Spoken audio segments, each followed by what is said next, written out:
Very well, now let's look at our interactive segment, and today we are looking at, we are focusing on aflatoxins.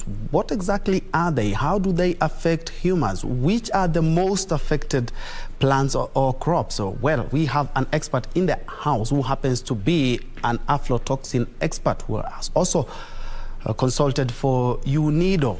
Her name is Dr. Charity Mutegi. Karibu sana daktari. Asante. First things first, in a simple form, what is aflatoxin, what causes aflatoxin, and which are the most affected crops?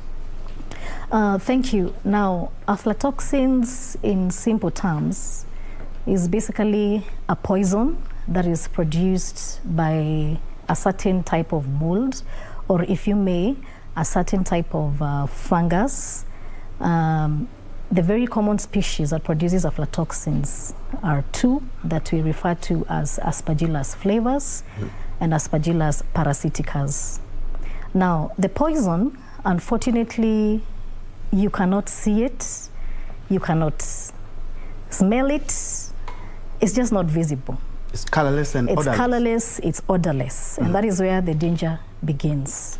And how do we get it into our systems? You can either eat it through food that is contaminated, but also you can have skin contact. And that is why people who work in the laboratories addressing aflatoxin issues, as a standard procedure, wear gloves. But you can also inhale, very toxic spores of the fungus that produces the poison. But just a little bit more on how we ingest it, you can also have what we call mother-to-child transmission. And that means if you're carrying a baby and you consume food that is contaminated with aflatoxin, you're going to transmit, because the child is depending on your nutrition as a mother, you're going to transmit that poison into the child.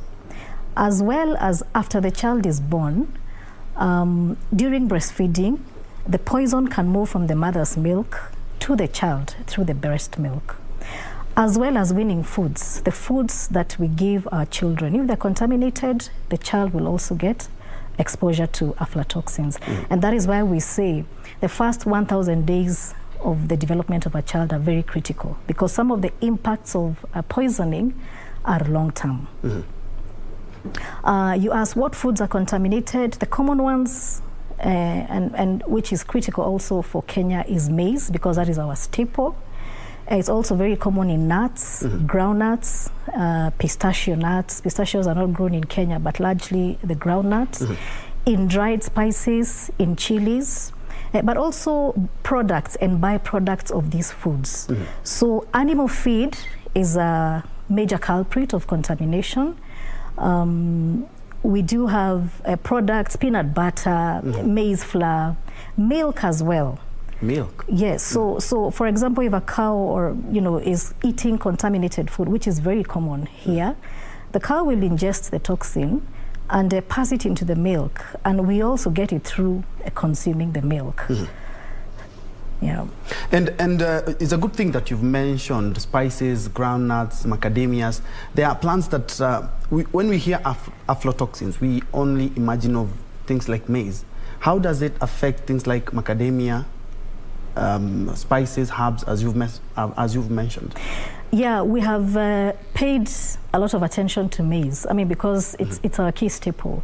But if you look at other commodities like groundnut, for example, data, there's a lot of data out there, Kenyan data, that shows groundnut and groundnut products are heavily contaminated with a poison.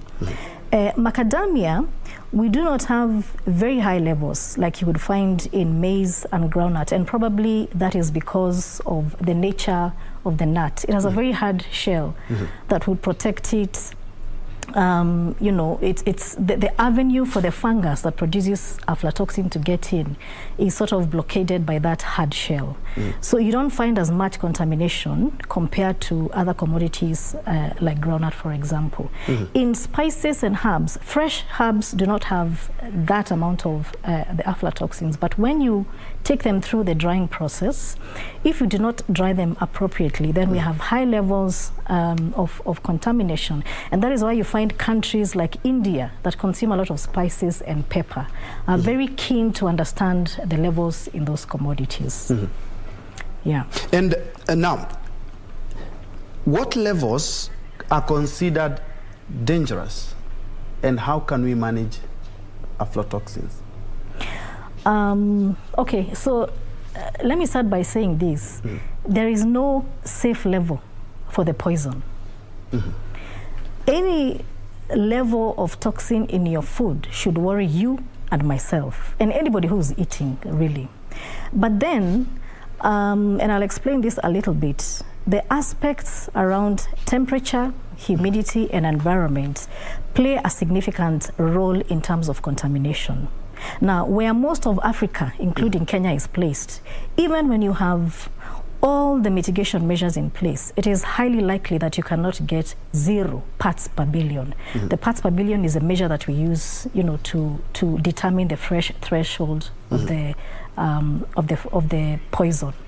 So what KEBS has done, because they are responsible in Kenya for setting the standards, they have, through you know, a risk assessment process with a multidisciplinary team, established what we would consider safe for a Kenyan to consume to protect their health.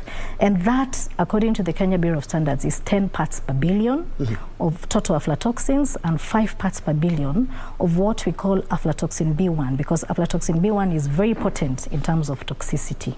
So any Kenyan who's consuming food that has more than 10 parts per billion total aflatoxin or 5 parts per billion of aflatoxin B1 is actually predisposing themselves to, you know, to the health implications. And now in Kenya, we do export a lot of cereals, maize, wheat, and of course, a lot others like sorghum, millet. The levels, do we have to test all the maize that comes into the country so that we ensure that we do not import? Like we import from Uganda. Uganda is a quite a humid country as opposed to Kenya. How can we ensure that we do not get aflatoxins in Kenya in the food that we export? We import. We import, yeah. So Kenya is a net importer of maize. Kenya is a net importer of groundnut. In fact, almost 90% of the groundnut, you know, used here for processing is actually imported. Now, the aspects around testing, you cannot test every little sample that comes here. And so the broader solution is to make sure that you have structures that are in place from source to guarantee the consumer here that the contamination is not there in the commodity that is being traded. Unfortunately, as it is, the aspects around traceability are not there, especially for grain commodities and nuts. The horticultural sector has been able to, you know, improve the structure, and you can really trace macadamia from Kenya. In the UK, you can know which farmer produced, how it was transported and handled all the way to the market. For commodities like maize, that process is not there. So you cannot say there's a sure guarantee until those systems are put in place to ensure that the process is, you know, is watertight, that every level of handling and transportation of these commodities is addressed and is accounted for. So traceability becomes very important in the whole supply chain. And because a lot of Kenyans are farmers, small scale and large scale, how can a farmer, or if you have any of the cereals that is affected by aflatoxin, guarantee that they will not be affected? Because some of the issues are like storage, pests, are also challenges that affect us in terms of cereals. Yeah, that's a good question. So let me say this. Primarily, when you're talking about contamination, there are key aspects that I talked about: temperature, humidity, environment, and moisture. Now, the toxin is not just a post-harvest problem.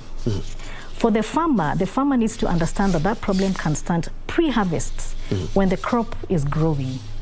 And we do have mitigation measures that a producer or a farmer can embrace to manage contamination. So good agricultural practices, anything that will maintain the integrity, the nutrition, and the health of a crop will ensure that, to some extent, that commodity or plant remains safe. Anything that prevents insect and pest attack, anything that prevents damage. For example, if you're weeding groundnut and you know the pod is under the ground. So if you're weeding and you wound the pod, then you're creating access for the fungus that produces the toxin to thrive. So all measures, we call them good agricultural practices, preventing drought during growth, because you also affect the integrity and the health of that crop. All those practices lead, to reduction in or prevention of aflatoxins. We do have technologies like AflaSafe, or which is a biological control solution that maize farmers and groundnut farmers can also use to mitigate or to prevent. Now, post-harvest, when the crop has reached what we call physiological maturity, the crop does not require any more water. So anything that you do to that commodity, from the time you harvest to the time you eat it, you must make sure that you're not exposing it to the environment that can, increase the moisture content and really control the temperatures during that process. So proper sorting, proper drying, for manufacturers embracing HACCP systems, quality, good manufacturing practices, all that is important. And remember, some of the solutions a farmer can embrace. Sorting is not rocket science.